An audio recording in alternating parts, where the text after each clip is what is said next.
Isang mapagpalang araw po sa inyong lahat. Celebrity Chika Time po muna tayo at may inihanda po akong chika para sa inyo. Tara po at magchika na po tayo.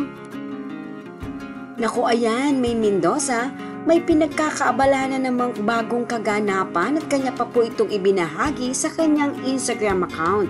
Yes, mga maka-celebrity chika time, yan po ang ichichika ko sa inyo na lubos rin pong usap-usapan sa social media ng mga netizens, lalong-lalo na nga po ng mga followers at supporters ni Mengay. Ano nga kaya itong pinagkakaabalahan ni Maine na ito na kanyang ginagawa po ngayon? Bago po tayo dumako riyan, nais ko po munang batiin mga team bahay, team abroad at mga seniors natin dyan. Shoutout po sa inyong lahat at happy Tuesday po. Sunod-sunod na naman nga po ang pagbabahagi ni Maine sa kanyang Instagram account sa pamamagitan nga po ng pagma-My Day ng kanyang mga kaganapan at isa nga po rito ang kanyang inirepost na larawan na kasama ang kanyang glam team.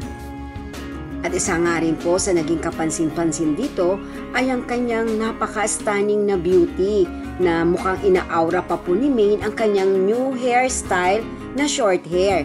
And of course, ang kanyang OOTD na naka-full black po siya. Magpasa hanggang ngayon pa rin po ay marami pa ring brand endorsement si Maine na kanyang mga ginagawa na kapag hindi po ito abala sa kanyang pag-i-AT o pag-attend bilang host sa longest running noontime show nila Tito Vic and Joey. Kaya naman po masasabi natin na kahit wala na rin po si Maine sa main goals, nakikita pa rin po natin siya sa iba't ibang TV commercial ng kanyang mga brand endorsement. Kaya naman nga po sa binahagi po ni Maine na yan na kanyang kaganapan, marami pong espekulasyon ang mga netizens lalo na nga po ang kanyang mga followers at supporters.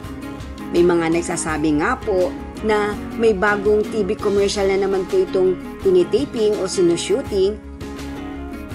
Ang iba naman po ay sinasabing ina-aura lamang po daw ni Maine ang kanyang new look o new haircut dahil na rin nga po bumagay po ito sa kanya na mas lalo pa pong gumanda at naging maladyosa ang ating Mengay.